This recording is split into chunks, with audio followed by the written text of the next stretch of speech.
Ha sido oficial mayor del Congreso de la República. El oficial mayor en el ámbito jerárquico administrativo es después del presidente del Congreso, en la parte operativa, el oficial mayor operativa es el que tiene control, gran parte del control del Palacio Legislativo. Y él está con nosotros justamente para que nos ayude a entender, ¿no? Cómo está la situación no solo del Congreso, en los términos en que todos vemos, sino que vemos ahora que hay confrontaciones entre instituciones representativas, ¿no? del Estado, o sea, todos están confrontados. El Congreso que cuestiona a el tribunal que cuestiona al otro, y así. Es decir, hay un zafarrancho de combate, como diríamos nosotros. ¿Cómo está, doctor Chavasco? ¿Qué tal? Buenos días, Joaquín. Buenos días, amigos. Aquí atento, pues, a las preguntas de ustedes. Sí. ¿Qué tan afectada está? Usted ha escrito un libro, ¿no? Sentando las bases para la gobernabilidad. Al escribir este libro, me imagino que lo lleva a esta reflexión de que algo está pasando con la gobernabilidad. Efectivamente. Cuando hablamos de gobernabilidad, o hablamos de crisis de gobernabilidad en un país, estamos hablando de un desorden, ¿no? Tú bien has hecho notar hace unos instantes que hay un zafarrancho de combate respecto al comportamiento de las instituciones públicas. Y es penoso ver cómo el Estado se enfrenta con el propio Estado. ¿Y esto qué quiere decir? De que simplemente a nivel de Estado no hay una política de entendimiento, de coordinación. En el libro que he publicado por internet hace unos días, hablo de lo que es el Consejo de Estado. En otras latitudes, las instituciones del Estado conversan. Si bien es cierto, muchas de ellas tienen su propia autonomía, ello no implica que entre ellas coordinen aspectos para solucionar problemas de carácter social o político. Por ejemplo, vemos a diario marchas ante el Congreso, ¿no? Son marchas de personas, de instituciones que sienten que el Poder Ejecutivo no ha solucionado sus problemas. La marcha del Poder Judicial, el problema de la huelga del Poder Judicial, ¿no? Que ya comienza a afectarnos a todos. ¿Qué pasaría si el Consejo de Estado, constituido por el Presidente de la República, el Presidente del Congreso y el Presidente del Poder Judicial se reúnen y coordinan y dicen, el Poder Judicial está en huelga, ¿no? ¿Qué hacemos para solucionarlo? Me faltan recursos del Presidente del Poder Judicial. Entonces el presidente del gobierno, nuestro presidente Ollantumala, llamaría al presidente de Economía y le diría, ministro, ¿hay recursos? El ministro puede decir sí, puede decir no. El Congreso puede optar por alguna decisión legislativa que permita que mejoren los recursos económicos para solucionar la huelga. Entonces, esta instancia de coordinación que se llama Consejo de Estado es una institución que existe en el Perú desde el año 2004. Sin embargo, no se pone en práctica, o si se pone, no a la verdadera velocidad o importancia para que las instituciones de carácter público puedan coordinar. Y esto pasa, ¿no?, con el Consejo Nacional de la Magistratura, el Tribunal Constitucional, donde son instituciones del propio Estado en el cual debe existir líneas de coordinación para tomar decisiones y solucionar los problemas que tenemos a diario. Por ejemplo. Este Consejo de Estado sería el que establezca de repente las prioridades ya para atender las decenas de conflictos que tenemos en este momento. Sí, fíjate, es un consejo en el cual las instituciones coordinan, pero no solamente a nivel de las cabezas, digamos, ¿no?, sino que también esto baja hacia las instancias de carácter técnico para que los funcionarios de las instituciones puedan establecer líneas de coordinación. Por ejemplo, en el Congreso, cuando se iba a ver la ley de presupuesto, ya nosotros preveíamos y llamábamos a los técnicos, mucho antes de que se inicie el debate formal en el Pleno de la ley de presupuesto, para que los técnicos del Ministerio de Economía conversen ya con los técnicos de la Comisión de Presupuesto para ir entablando ya líneas de coordinación y sea mucho más sencilla la aprobación de esta ley tan importante, ¿no? Un poco para conocer más sobre su trabajo como oficial mayor en el Congreso de la República. En los últimos tiempos la oposición permanentemente si se puede decir el término, ¿no?, acosa al Ejecutivo y a sus parlamentarios en el Congreso y a sus ministros permanentemente, tratando de interpelarlos a cada momento por cualquier motivo. ¿Esto que se está dando en estos momentos se ha dado en otros tiempos o hay mayor intensidad en este gobierno? Yo creo que la oposición tiene un rol por el cual muchas veces no toma en cuenta que el impacto ante el país es negativo. Cuando vemos opositores que se oponen por oponerse, por ejemplo, ¿no? Esto genera líneas de ingobernabilidad y de percepción ante la ciudadanía que hay desórdenes. Entonces yo creo que la oposición tiene que tener un rol más fino en ver en qué temas me opongo para que no afecte un clima de estabilidad social y de percepción de que el Perú está andando en forma equilibrada. En otros parlamentos sí ha existido también una, entre comillas, acoso de la oposición para con el gobierno. Y eso sucede cuando los gobiernos no tienen mayoría parlamentaria. Entonces allí la oposición trata de ganar políticamente espacios y comienza a criticar al gobierno en diferentes instancias y a veces se ha criticado a la oposición por no ser oposición también. Por eso es que ellos asumen una actitud de esa índole, ¿no? Claro. Doctor Chivasco, voy a hacer una pregunta mucho más en el sentido estricto de la palabra, es mucho más cercana a este postulado que usted plantea en su libro, pero que lo que yo le voy a preguntar tiene que ver con la realidad. Yo le preguntaría, ¿en qué momento de las últimas décadas el Perú ha tenido un parlamento, vamos a decir, correcto? No. Bueno, no. Tal vez el mejor parlamento en los últimos 50 años. ¿Cuál ha sido? Porque hoy no podemos decir que este parlamento es de primer nivel, es muy precario. El de anterior, tremendamente precario, y cada uno tiene su estadio, ¿no? Antes decía, o torongo no come torongo, y hoy día se habla de qué, se habla de, no, el come zapatos, el come pollo, el come no sé qué cosa. Es decir, un deterioro de imagen de un primer poder del Estado. ¿En qué momento se llega a este nivel de precariedad?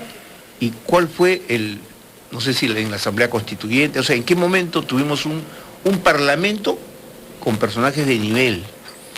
Mira, el personaje de nivel, cuando me hablan de personaje de nivel, yo me remonto al año 80, por ejemplo. Parlamento del 80. Un Senado de la República, donde estaba Luis Alberto Sánchez, Ramiro Prealé, figuras como Mario Polo Ugarteche, Osterling, ¿no? Sí. Entonces eran figuras, productos... Eso es producto de una recomposición luego de una traumática situación del gobierno militar. Claro, claro que sí. O sea, generalmente los parlamentos tienen un alto nivel de aprobación luego de las elecciones. Y el deterioro casi después es inmediato. Sí, pues. ¿No? Entonces, ¿qué sucede? Esas crisis de imagen de los congresos tienen que ver, lamentablemente, con el comportamiento individual de sus integrantes, no necesariamente de un comportamiento institucional. Lo que pasa es que la población no distingue entre congresista X, Y o Z. La población juzga por la conducta individual de uno de sus integrantes a todo el Congreso. Entonces el parlamentario a veces no es consciente que su imagen personal es la imagen del Parlamento. Y eso sucede a diario, cuando hablamos del comepollo en el gobierno, en el Parlamento anterior, los lavapiés, el robacable, ¿no? Entonces la población dice, miren, el Congreso funciona mal, ese es el Congreso. Entonces, no individualiza la acción del parlamentario. Por eso que muchos en las encuestas decían Congreso corrupto, ¿no? Claro. El Congreso no mueve plata. Y el Congreso no mueve dinero. Ahora, y en los últimos tiempos la población ha aprendido a votar porque en las últimas elecciones castigó a mucho figuretti, a mucho congresista que incluso estaban yendo por la reelección y pudieron haber pensado que podían reelegirse, y no pasó eso. Es más, en el APRA se quedaron con 4, por poco se queda sin bancada, ¿no? ¿Qué cosa es digamos, la población ha aprendido a votar o todavía sigue equivocándose, doctor Chivasco? La población, a medida que la democracia se consolida, va teniendo una mejor cultura política y dentro de ello selecciona mejor a sus candidatos al Congreso en el momento de votar. Pero el problema es de dos latitudes, digamos. Una es la conducta del ciudadano, que has hecho muy bien al notar esto, que castiga también al mal parlamentario, pero el otro también es de la calidad del candidato que ofrece el partido político. Entonces el partido político nos da un menú, como cuando vamos a un restaurante, ¿no? Nos da un menú de 10 platos, en este caso de 130, y nos dice al comensal que vamos a comer en el restaurante, elija usted entre estos 130. Entonces la persona, nosotros elegimos entre esos 130. Entonces la pregunta es, si la calidad del menú si la oferta del menú no es buena, ¿los platos serán buenos? Entonces, ¿qué tenemos que hacer para mejorar la calidad del congresista? Que el partido político nos proponga mejores cuadros. ¿Y eso qué implica? Que los partidos políticos formen a sus militantes en materia de gobierno, ¿no? Deben existir en los partidos políticos escuelas de gobierno, porque al final, cuando un político empieza su carrera política, lo hace pensando en que algún día podría ser presidente del Perú. Igual que cuando un cadete ingresa a la escuela militar, él piensa que algún día será general. Entonces, si la carrera de un político concluye en Palacio de Gobierno, en un ministerio o en el Congreso, lo que tienen que hacer los partidos políticos es formarlos, es formar en esos cuadros, tanto desde el punto de vista técnico, si son profesionales, economistas, abogados, etcétera, pero también formarlos desde el punto de vista político. ¿Qué significa formar a un gobernante desde el punto de vista político? Significa enseñarle a comunicar, significa enseñarle a decir las cosas con un lenguaje sencillo, significa decirle al político que él tiene que tener cierta conducta de carácter público para no ser cuestionado, significa enseñarle al político que además de saber comunicar, tiene que saber definir los mensajes a la población. Entonces, cuando la persona es formada también en una conducta de carácter político, será un mejor gobernante porque sabrá comunicar bien las cosas. Cuando una persona es formada en el nivel político, podrá decirle a la población la verdad sin mentirle, porque la población no quiere un gobernante que mienta, la población quiere un gobernante transparente, que diga la verdad. Es como en una casa, ¿no? En mi libro, por ejemplo, Cuquín, yo hablo que la gobernabilidad también se ejerce en las familias.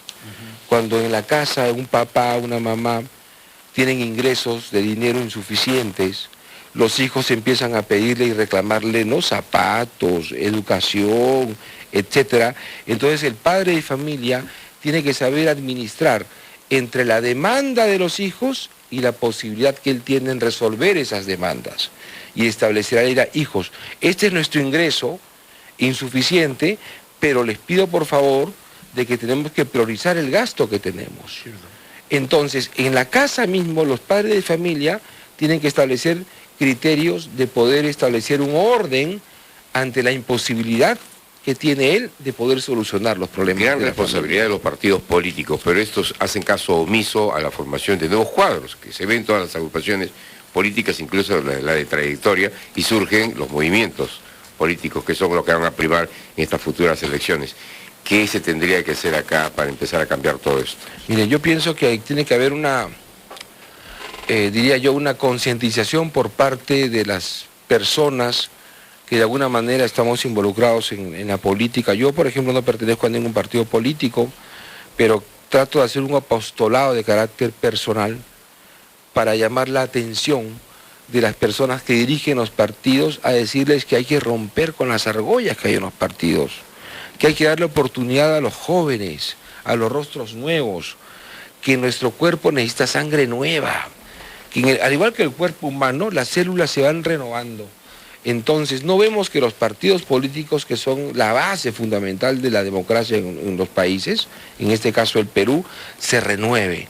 ¿Hay necesidad de modificar la legislación vigente? Porque aparentemente la legislación permite que esas personas continúen y no haya esa saludable renovación. Bueno, se habló de la modificación de la ley de partidos políticos por cuanto a los ingresos, por ejemplo, que tiene que tener un partido, ¿no?, para no depender de personas naturales, comunes, corrientes o empresarios para poder financiar el dinero. Yo pongo tanto y ponme adelante. Exacto, eso hay que romperlo, ¿no? Yo, cuando he hablado con jóvenes militantes de los partidos políticos, lo hacen con tanta ilusión, leen sus textos, se preparan y cuando van a las contiendas internas de carácter electoral, lo que prima pues es el egoísmo, ¿no? Son relegados. Son relegados, marginados y Eso pasa. en cada elección vemos las mismas caras. ¿Qué esperanza tenemos entonces ahora con las próximas elecciones? Ya, si tenemos ya aún la posibilidad de que se realicen las elecciones primarias para seleccionar a los candidatos. Esto ya es de carácter obligatorio. Claro, aquí yo pienso que los partidos políticos tienen que abrir sus puertas. ¿Qué significan las puertas?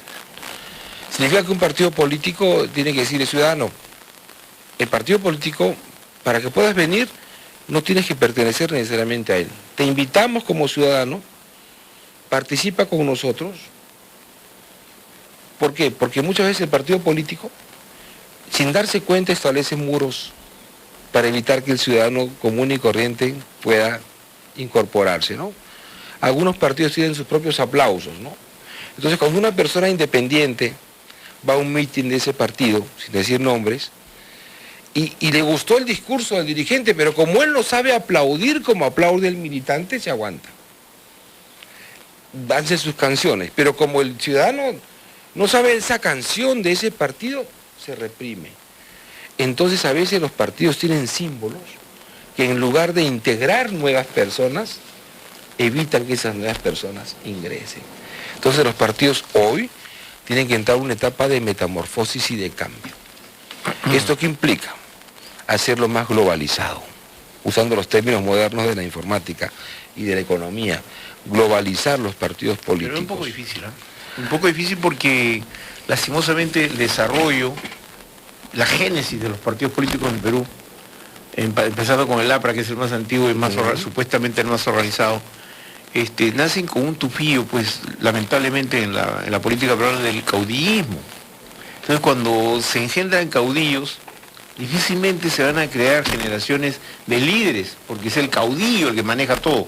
Y ahí vemos que mientras no muera el caudillo, el partido sigue, ¿no? En el caso, por ejemplo, Beraúnde, un buen demócrata, cierto, pero también era un caudillo. Y Acción Popular, muerto el caudillo, Acción Popular, ¿en qué nivel está? Está abajo, ¿no es cierto? Por decir, si no ha desaparecido en las últimas elecciones, ha sido porque se han aliado. Es cierto, ¿No es cierto? Sí, Claro, por eso que no han desaparecido. Y el APRA se corre en este momento el riesgo de eso. O sea, logra una alianza política para las próximas elecciones, o sencillamente el APRA será borrado del registro electoral. Claro, pero pensemos, ¿estas nuevas alianzas acaso no implican una especie de nueva integración de los partidos? Que los partidos para sobrevivir se han dado cuenta que tienen que aliarse. Entonces los partidos políticos para sobrevivir también tienen que darse cuenta que tienen que abrir sus puertas. Pero hay una cosa, Pepe. Sí.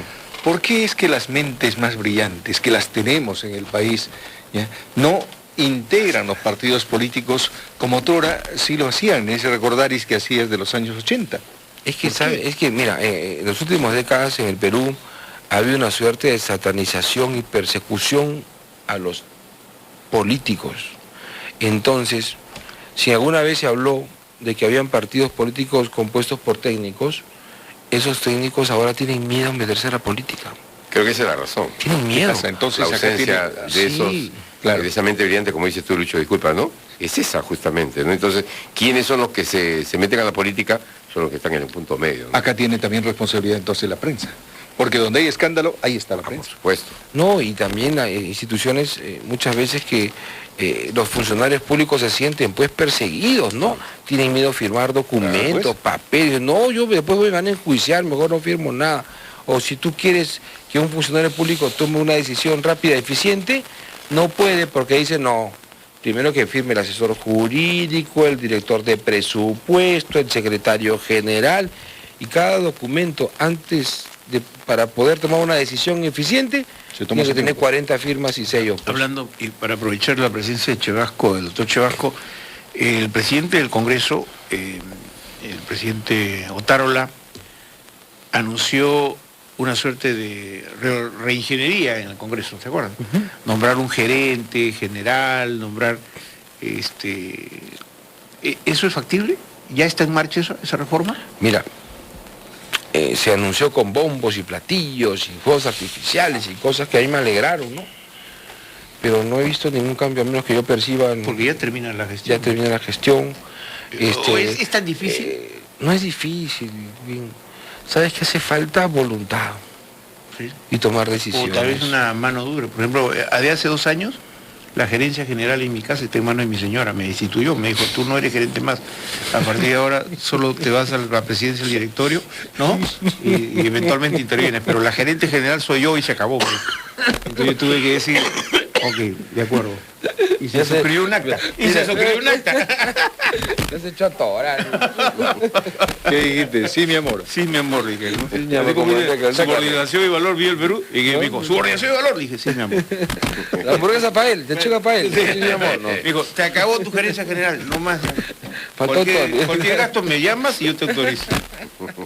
Bueno, pero eso, a veces uno se pregunta, ¿por qué en un poder no ocurren estos cambios que se requieren? Porque es casi, o sea, a grito la gente reclama cambios importantes, ¿no? Mira, en mi experiencia, cuando trabajaba yo en el Parlamento, un presidente me dijo, mira, Chevasco, tú eres el funcionario número 1 del Congreso y yo te voy a exigir a ti resultados. Tú designa a tu gerente general, tú designa a tu director general tal, a mí no me importa quién nombres, pero si tú fallas, te voto. Entonces el presidente me delegó a mí toda la responsabilidad administrativa y yo tuve que juntarme con los mejores cuadros que había. Claro. Pero a veces sucede que hay presidentes, de acuerdo al estilo de cada uno, que no le da autonomía a sus administradores. Y cuando la parte política se mete en el tema administrativo, viene el gran problema, pues, ¿no? Donde los funcionarios tienen temor en decidir porque el presidente me va a llamar la atención, donde el funcionario no puede tomar decisiones administrativas eficientes, ¿no? Porque está temiendo que el poder político lo bote del trabajo. Entonces, estas cosas van sucediendo y, vamos, ignoro la causa por la cual no se han aplicado las reformas que se anunciaron oportunamente en el Congreso para este año, pero esperemos que esto suceda, porque tenemos un Parlamento actualmente de 3.000 personas casi, empleados, con los propios congresistas, un Parlamento con 8 locales, e inclusive Tecuquín, hoy se paga por uno de los edificios alquilados del Congreso 836.000 soles anuales. Cuando ya podríamos estar pensando que el Congreso debe mudarse el Congreso y tengamos una ciudadela, ¿no? Donde el Parlamento ya esté junto, completo, no en edificios distribuidos y esas cosas que generan mayor gasto. Oye, la verdad que el local del Congreso sí es emblemático, pero debería quedar ya como un museo, ¿no? Museo, ¿no? Claro, ¿Sí o no? Claro, Debe ser museo. Espectacular sería. No, ¿no? Sí. Sí. Y la noche donde, digamos, el lugar donde penan, que es el caso del paso perdido de ahí, debería hacer una visita como se hace últimamente, esto sin ser irrespetuoso, Cementerio. a los cementerios, ¿sí? De noche, si hay fantasmas, ¿no? Yo he visto fantasmas en el Congreso, de eso hablaremos otro día, claro. Uy, corocho. Y si ha visto fantasmas del Congreso, ya la cosa... No serán No, imagínate. algunos que van de noche y que los dejan ingresar y que no son fantasmas, sino... Polillas. A propósito de la que estaba por acá. Muy bien. Bueno, ha sido muy grato conversar con el doctor Chevasco, que como ustedes saben, mencionamos, fue José Chevasco, el oficial mayor del Congreso, un cargo muy importante en la estructura del Poder Legislativo. Y gran amigo de los periodistas. Y gran amigo de los periodistas, hay que es muy democrático, cierto, que es uno de los pocos oficiales mayores, ¿no? Claro, él ha tenido 25 años de labor en el Congreso y de los cuales 10 años como oficial mayor.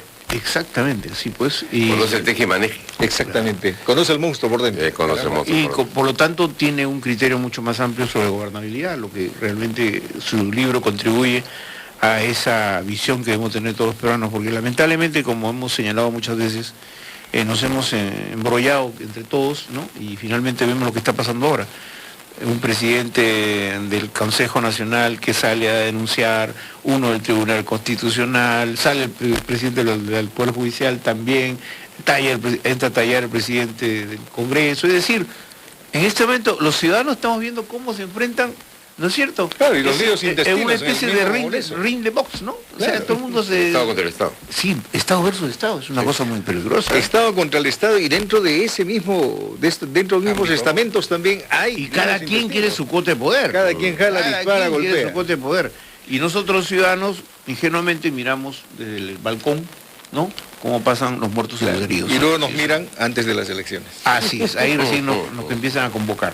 Muy bien, gracias doctor Chevasco. Entonces, si me permite anunciar dónde podemos encontrar mi libro. sí, sí. Mi libro es un libro virtual, no Está en- está en las librerías. Vía internet.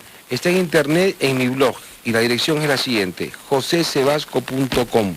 Ahí pueden adquirir un precio simbólico de 1.99 con el Su objetivo apellido de... es Sebasco. Se escribe Sebasco y se pronuncia Chevasco. Ah, Mi Chevasco. bisabuelo Ya, era ya. italiano, así que Ya, me perfecto. quedé con eso. Muy bien, entonces ya saben, ya en cualquier momento pueden acceder a este libro. Entonces que usted Virtual. nunca va a cobrar el derecho de autor, nada de eso. No, no, no, Ah, es una no, contribución no. así. La verdad que sí, lo he hecho con Ah, un ya. propósito de difundirlo y que... Cuidado que ahorita ya venció, ahorita los piratas lo imprimen y lo sacan en la Ah, avenida lo para estoy- vender ahí. yo estoy en contra de la piratería, pero a favor del empleo. Ah, chao, doctor Chevasco. Muy bien. 8 de la mañana con 11 minutos ya. Bueno, me he hecho recordar, doctor Chevasco, que efectivamente, ya sabes, yo perdí autoridad en mi casa. Hoy en mi casa es el gerente general y mi esposa. Yo hasta hace 2 años conservaba la gerencia, pero un día vino y me dijo, mira, has quedado destituido, vamos a hacer un acta con tus hijos y el cual, ¿no? Cualquier gasto, sin mi autorización, no sale. Hasta luego.